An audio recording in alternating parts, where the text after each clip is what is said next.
Ladies and gentlemen, welcome to episode 11 of Speak On It, the Yao Ming episode. My name is Danny Ocean, and as always, joined by the smoothest man on the planet, losdeemix. How you living, baby? Hey man, you already know when you see or hear this Nas fade, it can only be one brother, the good brother, Los D Mix. People, what's good? Hope y'all having a blessed week. My man, Danny Ocean, as always, it's a blessing to be here with you. Hope everything's been going good on your end. Hope you've been living up the vibes. Hope you know what I'm saying, you keeping it well and tight, you know what I'm saying, pause. Yes, everything is tight and well on this end. Pause. As always, this show is brought to you by goingfor2.com. Head over to goingfor2.com for all your daily fantasy needs. And by that, I mean every sport, MLB, NASCAR, basketball, football, anything you need, it's over there. Earn yourself some money, get yourself some parlays going, turn $10 into $47,000 and go buy something for 420. You got any plans for 420, my man? Hey man, all I'm saying is everyone out here who celebrate 420, I hope you're having a fantastic, splendid holiday. Legally, let me add that in legally. To all those who are still celebrating, who are also celebrating 420, salute to you. That's all I'm gonna say. Hope you get your roll on, as they say. Oh, I like that. Get your roll on. That works on two levels. Shout out to the big timers. Ooh. More heat than a little bit. All right, D-Mix, I see you. Hey, man, I'm just trying to provide a little swagalicious, spice to the people. Wait till I hit y'all with this air fryer salmon talk, bag talk to end this show. That's all I'm just giving y'all a little sneak peek. It's a little early rant, but y'all here. So support for Speak On It is brought to you by Manscaped, who is the best in men's below-the-waist grooming. Manscaped offers precision-engineered tools for your family jewels. They obsess over their technology developments to provide you the best tools for your grooming experience. Manscaped is trusted by over 2 million men, and you're looking at two of them. And we have an exclusive offer for our listeners, 20% off and free shipping with the code SpeakOnIt at manscaped.com. They actually hooked us up with their Perfect Package 3.0 kit. And it comes with their the best ball hair trimmer on the market, the Lawnmower 3.0. It's the third generation trimmer, and it features a cutting edge ceramic blade to reduce grooming accidents thanks to their advanced skin safe technology. I feel so confident shaving my boys and making sure they're smooth as eggs. In addition, this trimmer comes with an LED light for a more precise shave, and is waterproof to make your shower shave clean and very easy. And while we're here, don't use the same trimmer on your face as your balls, especially in the summer because it's hot down there. Your undercarriage stinks. Then your face gonna smell like undercarriage, and you go kiss your girl, they pondering like, "Hey, we not there yet. You embarrassing me yet? Hey, this is an Arby's. You wilding right now. You stink. It's nasty." Yeah, so the long, reach on it, man. The Lawnmower 3.0 comes inside of their brand new Perfect Package 3.0, which comes with everything you need to keep trimmed, cut free, and smelling nice downstairs. The Manscaped Perfect Package 3.0 also includes the crop preserver. I've been using it. Man whose thighs rub together, their anti-chafing ball deodorant and moisturizer works wonders. You already put deodorant on your armpits. Why not put it on your balls? Makes sense because they stink. Speaking of sweaty balls, I'm thankful for the crop preserver. This product, along with the crop preserver, keeps your jewels from sweating, smelling, and stinking. They gave us a swag pack. It had shirt, it had underwear, it had the crop preserver, the lawnmower trimmer, and it's just been a godsend. So again, 20% off, free shipping with the code SpeakOnIt at manscaped.com. Again, that is 20% off, free shipping, manscaped.com. Use the code SpeakOnIt. Take care of your balls, people. Hey man, this part right here wasn't specifically drawn up by Manscaped, but I'm gonna say I tested out that Lawnmower 3.0. It's as good as advertised. That's all I'm saying. That thing was on the tail like Steph. Oh, That's all I'm saying. Manscaped, you ain't even got to pay me for this. You ain't got to pay me. Just know, salute Manscaped. Holla at your boy. If you want to holla at your boy for a little bit of modeling, you know what I'm saying? Holla at me. I can do a little bit of modeling, Manscaped. If you hear this, you know what I'm saying? Holla at your boy. Just holla at your boy. give him the I'm need a little check, LL. though. I'll tell you right now, I'm need a little bit of check.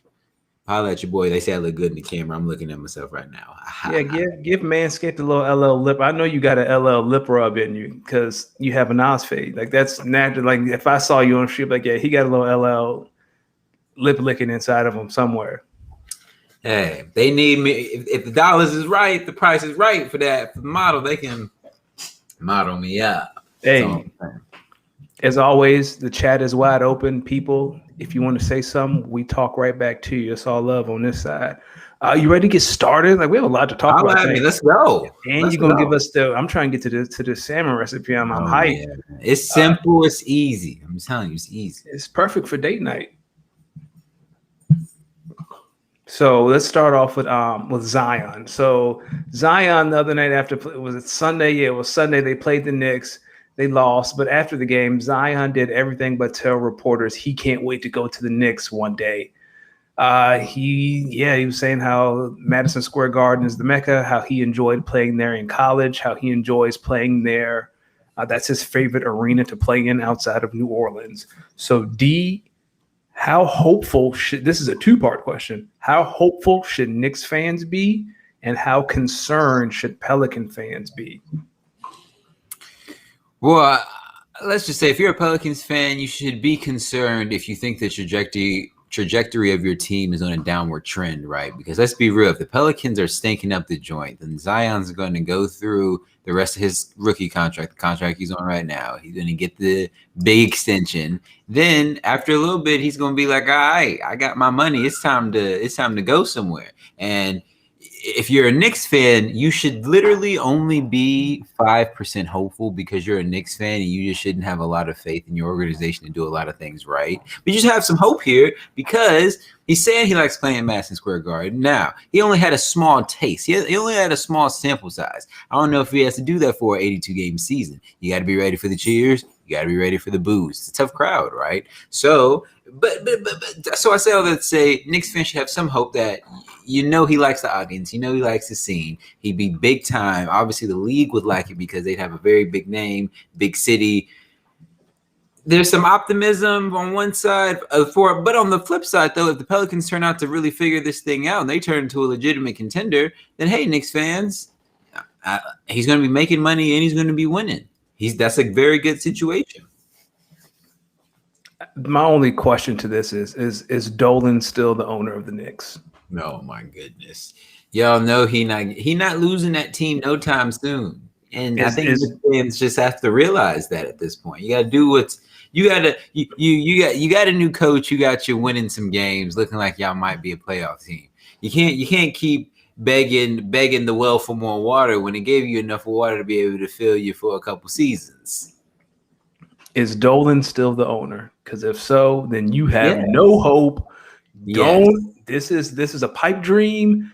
So Thibodeau nipping that in the bud. Thibodeau keeping him at bay. He keeping him at A. He letting him know. Now, how many times have we seen Thibs go to a team, they do great, and then he runs his players in the ground, they start having knee issues, and they burn out?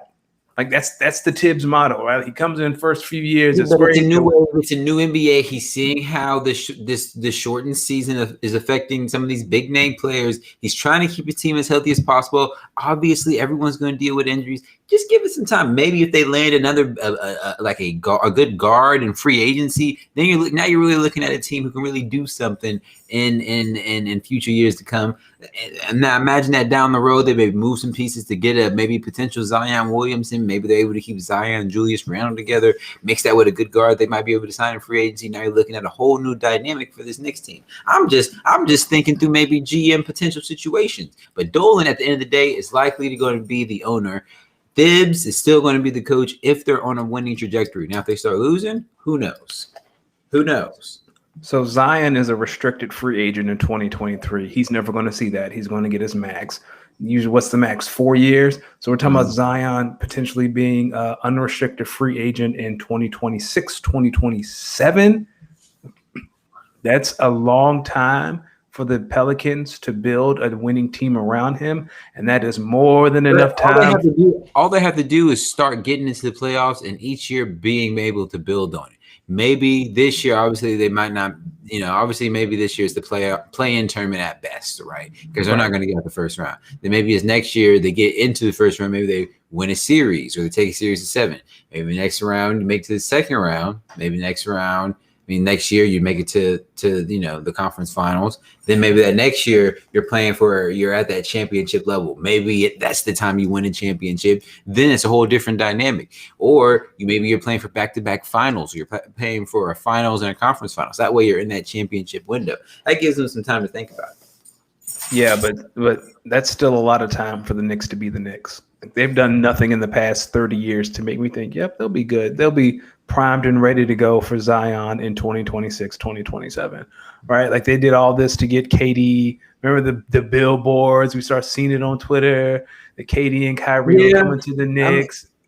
What happened? There's a good chance, though. Imagine them being healthy enough down the years to maybe they have a James Harden and a Kyrie Irving in the back end of their career, and Zion comes to take over the team. That would be really sad. That would make me sad as an NBA fan. So, all right, so let's do a very early prediction. Where is Zion at the start of the 2027 season? I'm gonna say he is still in New Orleans. So do you think he forces a trade out, or do you think he signs the Supermax, the Giannis deal to stay in New Orleans? He forces his way out. Okay. So you're saying 2027 is the year he forces his way out? Yeah. To where?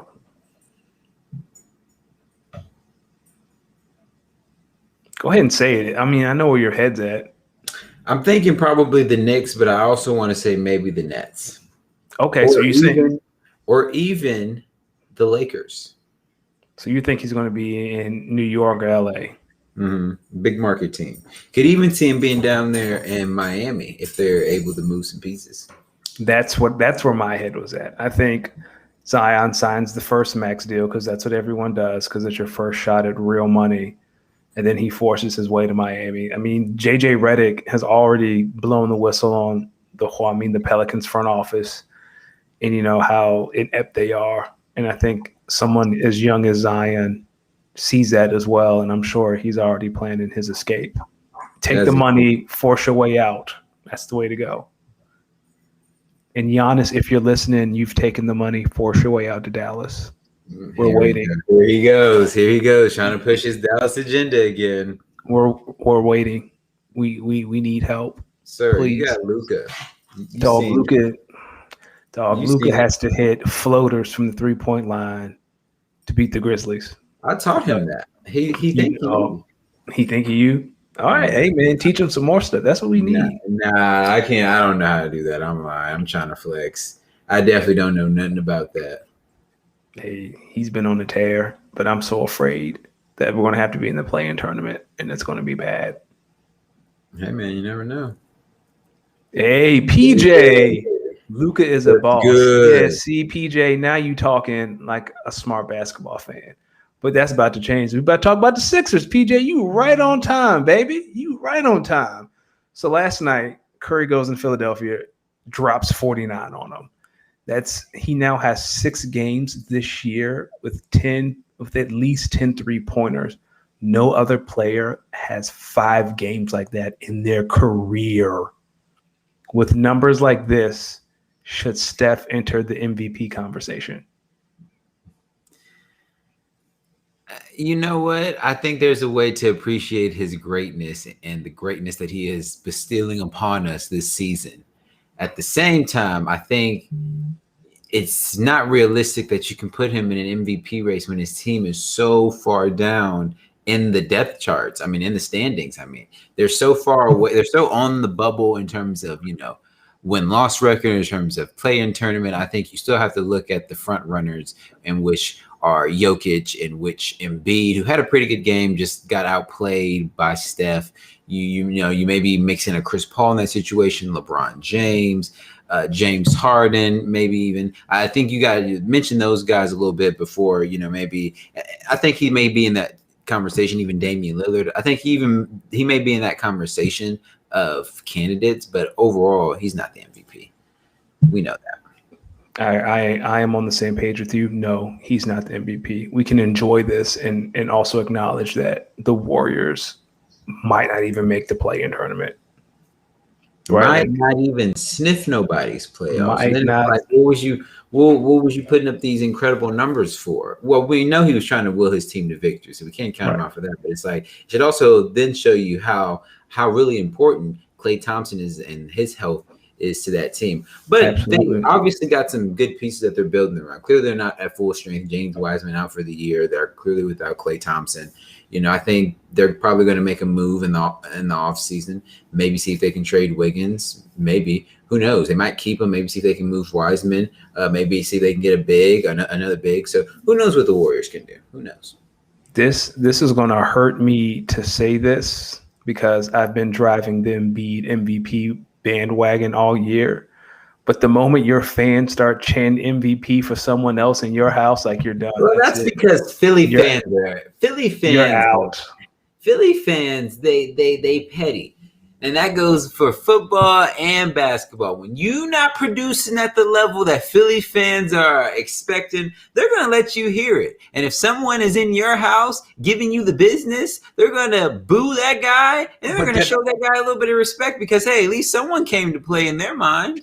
But Joel dropped 30 though, right? Like, Joel had an MVP night. He doesn't guard Steph. They hate you one day and they love you the other day. That's not the only teams that a Philly fan will never openly cheer for are like the Cowboys and the football team and the Giants. They're not going to openly cheer for them, but they'll give good players from those teams props, even though the Eagles most of the time stink. But PJ, that's a time for us to agree on another topic because Philly fans, they can be a little bit of the worst. I'm not going to say they're the worst because there's some New York fans out here who really think every year this is their year, but I don't even want to go there. So we're gonna address a few comments from you and PJ. Let's go to PJ first. When PJ said Philly fans are the worst, and you're wrong. We're some of the best fans in all of sports. Here we go. Nip that in the bud right now. Here we go. You know what the thing about this is, and I don't mean to go on a bit of a tangent, but this really, people talk about Philly fans fighting and all this jazz and all this violence. But you know what? Someone got shot in the face right in front of Cowboy Stadium with a gun. Someone got shot in the face. Some dude fell off the rafters in Arizona. Like, y'all out here talking about us and people getting shot and beat to death in other stadiums. When you ever heard that in Philly? Will we cuss you out? Will we say, hey man, Dak is trash? Yeah, sure, that's fine. Will we tell your kid that your father's a piece of for cheering for the Cowboys? Yeah, but that's par for the course. Like, ain't nobody out in these streets dying or nothing like that. Like, what are we talking about? Hey, yo, are you dead ass right now? So, true story. My uncle is a Cowboys fan, and he took his family to Philadelphia for an Eagles game, and he was saying how they needed like a police escort to get to their car because they were being heckled so much. But that's the nature of the beast. That's what happens when you walk in the Lincoln Financial Field wearing the star. Y'all aren't even good enough to really harass. Now you being out of pocket. Y'all really haven't been all that. Yo, we won a Super Bowl 3 years ago. You won a Super Bowl. Super Bowl. You being your successor real out of pocket. Nearly as even consistent or even at that peak level since then. Wow. I thought we were friends. We are boys. You know what's all You just about. Come on this show, and at least you didn't stab me in the back. You stabbed me in the gut, and you just gut me like a zombie. I'm just making it known that let's not act like the Eagles have been a model of consistent success. They had a good year, which they were able to win a championship. Since 2000, the Eagles are like top 5 in winning percentage. Yeah, most of those are from the Donovan McNabb days. But I'll give it his credit. You guys had success then. That's when you guys had a great great head coach. Great head coach, and Andy Reid. Shout out to Andy Reid out here. Shout out to Andy. We miss you. Come back, please. We love you. PJ said they also booed Mike Schmidt. He's talking about Raider fans, I believe. And then he talked about we booed McNabb. Yeah, everyone booed McNabb at one point. Man, y'all, I don't appreciate this. This feels like y'all trying to gang up on me. Holla at me. What's next? So hold on. Then PJ says one more thing about Curry going to the Lakers. It's not gonna happen. We're not talking that. Why do you guys like doing that? You see it, PJ. Why do y'all like doing that? I think everybody want to come to the Lakers. Everyone who doesn't want to play for the Lakers. It's the greatest franchise in basketball. Yes, but not everyone wants to play for the Lakers. Says who? Says me. Why are you hating from the outside, Mavericks fan? Chill. This is turned into the beatdown of Danny Ocean. That's the title. Speak on episode 11, The Murder of Danny Ocean. That's what this is. I was walking in. So let's talk about Trevor Lawrence. Holla at me. So Trevor made some remarks about football and how he's passionate about the game, but he doesn't play with a chip on his shoulder. He would also go on to talk about there are more important things in life than football. Should the Jags and their coaching staff be concerned by Trevor's comments? No, I don't think they should. I think they should, at least I think this is a good thing. You look at this, but you look at this and see that obviously Trevor Lawrence mentally is well balanced in terms that, he recognizes his identity is not in between the white lines, that he can also be as great as a quarterback as he's going to be in the NFL. He can also be just as great as a person outside of the field. So I think this is, if anything, I bet you Urban Meyer is using this as an example of how Trevor Lawrence, along with I'm sure many other men in that Jaguars locker room, are ideal citizens or ideal, role models in this community where, they are good men inside the field and outside the field. So I don't think it's a big deal. I think this is good. Shout out to T. Lawrence. Hope you're doing well. Shout out. Hope you do well in the league. Just don't fall on the Packers when y'all play. That's what I'm saying. So I agree with you. I guess I heard this today and I thought it was a great point. Like, what if Justin Fields had said this? I know. Right? They'd be crucifying the man. It's crazy this flip they've done on this man, but continue. Oh, no, I'm not concerned with Trevor. He's right. He just can't say this, right? We ask athletes to be honest, and then when they're honest, I think he should say this, because what's wrong with this? If you're in the locker room, in the Jags locker room, and you see this guy showing up to work every day, then you see that this comment really to the general public is being misconstrued. It's a man saying, yes, as equally focused as I am in football, I'm just as equally as focused as impacting the outside world as well. So I think from outside the locker room, people are looking at this, oh, he's not focused in football. It's like, dude, you can be fully focused on football. Are you not fully focused on your job while you're working? When you leave, are you still thinking about your job? I mean, come on. Okay, that's a fair point. I feel like sports fans aren't rational and they believe their athletes should be thinking about their sports 24/7, right? Like Trevor should. Oh, what PJ say? Fields gets no love, and he's said, "Come on, PJ, preach on it, PJ. You see it. You see it. Fields gets no love, and he's a stud and will be a monster in the NFL. I agree. He is. I think if the Jets don't take him at number 2, they're crazy. Dog, if he drops to 4, like if he even Atlanta is going to ruin this entire draft by not taking Justin Fields. I'm telling you, people, right now, I'm gonna remind y'all of my top 5. Just as a quick reminder, I'm gonna plug this in. I had the Jags going number 1 with Trevor Lawrence, Justin Fields at 2 to the Jets, Zach Wilson at 3 to the 49ers, Kyle Pitts at 4 to the Falcons, Penei Sewell at 5 to the Bengals. I'm telling you right now, people, if the Jets don't take Justin Fields at number 2, they're crazy. They, in honor of 420, they would need to stay off the weed, as Stephen A would say, man. They would be rolling a good one if they pass on Justin Fields. Continue, Danny Ocean, my bad. No, it was time to turn off the stream after stay off the weed. But did you see the picture? Like the Bengals did a uniform reveal. Did you see the picture of like Mixon was sitting on a throne and Burrow was to his left? That scar on Burrow's knee. They're taking Sewell. They're taking Penei. Like that's after seeing that scar on Joe's knee, it's like, oh yeah, that's easy. They're taking a tackle. Yeah, Sorry. they're not playing no more, man. Like if you get your quarterback, it's like you get your quarterback, now invest in keeping this mug healthy. You ain't doing shit if this dude ain't healthy. Like protect this guy right here. Because you see what when Joey B can do when he healthy, he be slinging that thing, boss. He be slinging that thing here, there, everywhere. I'm just saying. Holla at me, PJ. Fields is better than Wilson. I agree, man. I agree. Holla at me. Every day of the week. So another speaking of football, I thought this story was absolutely hilarious. So apparently last week, Aaron Donald was at a club in Pittsburgh or whatever. Dude gets his ass kicked, turns around and says Donald punched him in the face. And then secure the footage. Oh, snap. What's up, Jeff, our fearless leader? What's happening? They have players. Shout out to Jeff. Hey, if Jeff don't trust you, that's all I'm saying.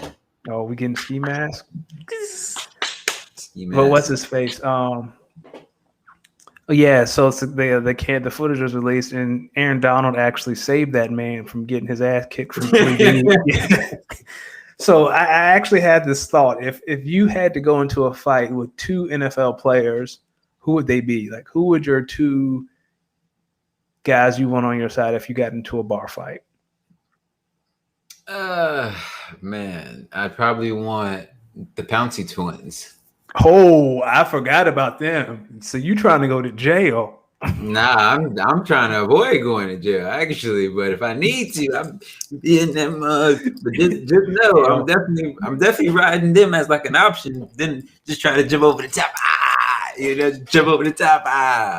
But okay. Going back to this story, this is what I thought was hilarious. It's like, okay, you get beat up, right? And the first thing you do is because Aaron Donald at one point had his hands on you. First thing in your mind to do is, let me see if I can sue this man and get money and and then grab a lawyer to see if he can spin this story. And I bet you people in his camp like, okay, but like, did you see the footage? Are you sure that's what happened? And I bet he was like, yeah, that's what happened. That's what happened. And that footage came out and everyone was looking at him like.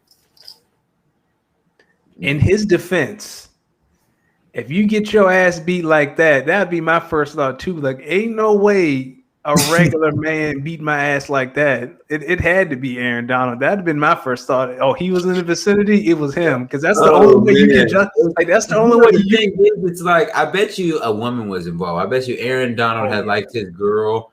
And my thing is, if you like your girl and Aaron Donald also likes your girl, my brother,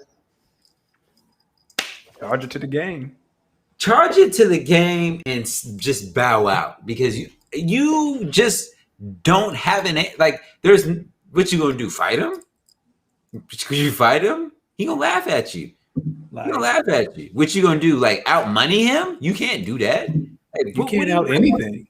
Like come on, dog. Charge that one to the game. Keep moving. But that's saying Aaron Donald kicked your ass is the only way you can justify that to the homies. Like, dog. Nah, because real homies gonna be like, you crazy as hell thinking he was gonna win that fight. Like, I'm just saying, like, he had like a broken orbital bone, like his eye was swollen shut. Like, that's the only thing you can tell the homies, dog, it was Aaron Donald. Hey, man. nah, real homies gonna be like, nah, Slim, I don't know what you was thinking on now when you bugging. Yeah, see, so Jeff picked DK Metcalf and Aaron Donald. That is a great one. Hey man, DK with you. You know he at least goes. I don't know, man. Just because DK buff don't mean he can fight. Hey. He came home. Jeff said he came home to his wife and she was like, "What happened to you?" He tried to save face and say Donald. Yeah, it had to be seen. Like Aaron Donald is the only way you can save face. Like, first off, if it's your lady, I'm deaf. I'm not gonna tell them why I got jumped. I'm definitely gonna say I got jumped. That's a better way to save face. Just say why you got jumped, because then it's a story where she'll just be more worried about you getting back to healthy. Now, if she asks like who jumped you, you got to say I don't know, because then if she starts looking to the who and the why, then some footage like this comes out. Then she's gonna be looking at you like, how did we get to this situation? Like, the thing about that is though, then she's gonna be like, "Well, I don't want you to go to that place anymore because last time you got your ass kicked, and now we got $10,000." See, like Aaron Donald is like an anomaly. It's a once in a lifetime thing. Hey, hun, he'll probably never be there again. He lives in L.A. Like Man. saying Aaron Donald beat you up is the only way to save face in this situation. I would have said the same thing. Oh, he over there? Because ain't no regular man gonna beat me up like that, and I'm gonna go home to my wife. Let me tell you something. I bump into Aaron Donald or something like this. I'm just hitting him with the classic. Oh, that's my bad. Like it's just sometimes. Yeah. My bad, dog. It's simple. People out here. Before you maybe pick a fight with a professional athlete or someone who's very. Before you pick a fight with a professional athlete, just hit him with a my bad. Yeah, my bad. Just my bad. My bad. Apologize your way out of it. Just my bad. I'm telling you that my bad. It's all good. It's really it don't hurt your pride. Really, it's a simple thing. My bad. You accidentally bump into someone. Step on their shoes, some accidentally step in front of them. Oh, my bad. See, it's simple. They're gonna be like, well, whatever. They're gonna walk it off. Don't try to get tough out here. Too many people out here try to get tough. That's how they end up getting their ass kicked. That's right. I've seen it on TV and on tapes and on videos too many times. Chappelle did a whole series when keeping it real goes wrong. He tried to teach us. The club was called the Boom Boom Room. Oh no, it happened at the strip club. Oh no! Hey, come on, dog. That's the last place we as brothers need to be laying the physical because we in there to have a good time. Now, I ain't speaking from recent experience. I'm just saying we out here to have a good time. Shout out to my brothers. My goodness! Wow, y'all really picking some killers out there. PJ said he'll take Randy Gregory. Y'all really, y'all picking dudes that not gonna fight. Y'all picking dudes that just gonna grab the strap. This is. I didn't say who you want to do a hit with. I said if you had to get into a fight with. PJ said Randy Gregory. All right, PJ. Shout out to PJ. Y'all picking killers. PJ. So I would pick Ndamukong Suh and Richie Incognito. Hey, yo. Okay. How you gonna talk about us? Minus the racism. Hey, Richie tried to fight a dude. Yeah, minus that. Didn't he try to fight a man at a funeral home? Hey, minus that, right? All right. Hey, if you try to fight someone in the gym and in the funeral home, I know you right. I know you down, bro. Like, hey, we can as long as we make it out alive, then we can talk about the rate. Like, and then Ndamukong Suh stepped on man's what was it? What he was lines? He stepped on dude's face. Yeah, he stepped on something. Hey, and Ndamukong Suh, give me that's what I need on my team. Wow, I ain't messing with him either.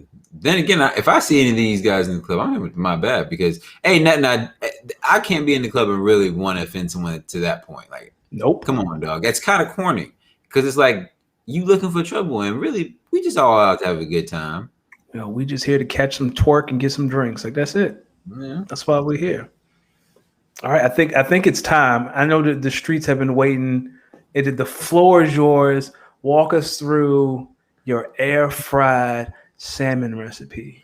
All right, people. So I'm gonna give y'all a little something. I'll be liking to whip up. If you follow me on IG, you probably seen it a few times. I like to air fry my salmon. I use my air fryer a lot. One of the things I love to make is some air fried salmon. So what I first do is I get my salmon. So I would just imagine, say take about a pound of salmon, cut it up however you want. I like to cut it in horizontal pieces. I like longer, longer sort of pieces. I would put some salmon out for y'all, but I'm just not going to do that. And just imagine there's some salmon. First thing I like to use, lemon pepper. If you know about it, you know about it, people, but the lemon pepper. So I go ahead and sprinkle some lemon pepper on the salmon, sprinkle it up. A little nice, really get it in there. Sometimes make sure you wash your hands first, people. I like to really get it in there, really get it in there, make sure that's seasoned in there. Then I come back, I double it up with this on the salmon with some Old Bay seasoning. Old Bay. Sprinkle some of that Old Bay on it, people. Just really get it in there. And then again, you just really want to get your hands in there, make sure it's really in there. I take a good old-fashioned lemon, cut it up, squeeze it on there, squeeze the lemon juices on the lemon so it really gets that moist, that texture, that real flavor, that real flavor on the palate you're looking for. Then put your pieces of salmon inside the air fryer rice. Lay them all out so they're, a little bit spread apart so they're not all stuck together. Now, I'd like to drizzle some of this garlic and herb olive oil on it right here. Garlic and oil. Where you get that from? I get this from Publix. You know what I'm saying? It's in the olive oil sort of section right here, garlic and herbs. I take a little bit of this. I drizzle it on the pieces of salmon so that way it has a little garlic herb, so the oil kind of based in. So sprinkle this on all the pieces. You don't have to put much in it, but make sure you shake it up well. Make sure you shake it up well. Drizzle it on the pieces of salmon. Put your salmon into the air fryer. Put the temperature. I like to put it on 375, and I like to really cook it for like a 13 and a half, 14-minute range to get that nice good texture. It's real crisp on the inside. If you really want it crispy, I'd lean towards more the 15 range, but really that 13 and a half, 14-minute range, it'll do you justice, people. Your salmon's going to come out. It's going to come out perfectly crisp. It's going to be cooked well. It's going to have that beautiful taste to it. I'm telling you right now, it's mwah. It's mwah. I'm telling you right now, take my word for it. I know a little something about the chef game. If you don't like it, get your own refund, because I'm sorry, you probably made it wrong. There we go. Tell them to get their own refund. One more thing before we sign off for the night. I changed my mind. Embiid is still the MVP.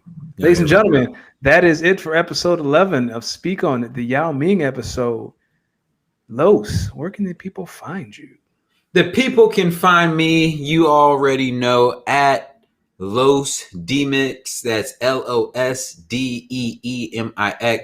on Twitter, on Instagram, on YouTube, on Twitch. People follow me. Your boy holla's back. Much love to the people. Danny Ocean, isn't there a plug-in appearance on the pod that's coming up? Oh, yes. Thank you for reminding me.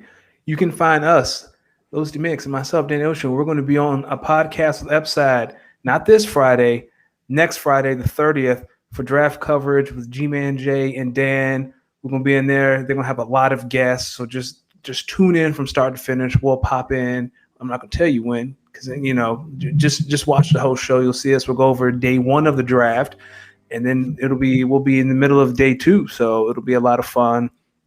Dan is an Eagles fan. We can sit here and talk about how great the fan base is and how much we love each other and we love the world. Oh, yeah. And people, let me tell you right now, if I make any updates to my mock draft, that was only 1.0. If I make any updates before the show next week, I'll be sure to share it out before the appearance next Friday. But make sure y'all tune in, check it out. We're going to be there. You know I'm coming in with my takes. You know what it is. You know what's good. It's all good in your neighborhood. Keep it real. Keep it easy. Always keep it breezy with me and Danny O'Sheezy. Hey. And that's it. Let's say goodbye to the people. Oh, PJ said he'll take Randy Gregory. I'm going to be laughing about that all night, man. Yeah, that's the line of the show. Much love. Much love. Manscaped.com, 20% off. Speak on it, free shipping. Lawnmower. Serious, people. Deuces. Lawnmower.